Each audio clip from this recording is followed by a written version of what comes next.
আজকে আমরা দেখব কোষ তত্ত্ব, সেল থিওরি। কোষ তত্ত্ব সম্পর্কে জানার চেষ্টা করব।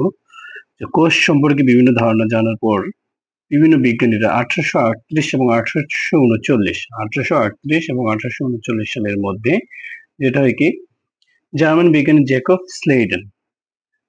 বিজ্ঞানী জার্মান উদ্ভিদ বিজ্ঞানী জেকব স্লেডেন এবং প্রাণীবিজ্ঞানী থিওডর সোয়ান কোষ তত্ত্ব দেন বা সেল থিওরি দেন।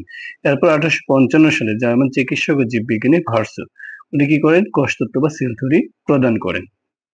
এই মোট তিনজন। পরীক্ষা অনেক সময় থাকতে পারে যে কোষ তত্ত্ব প্রদান করেন কোন বিজ্ঞানী।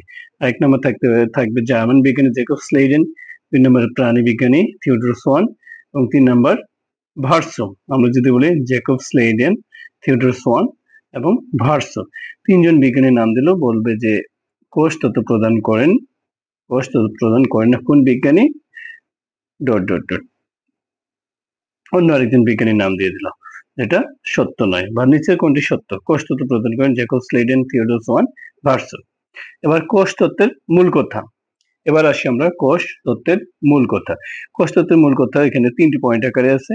1 নম্বর পয়েন্টে বলছে কি, জীব বা লিভিং অর্গানিজম কোষ দিয়ে গঠিত।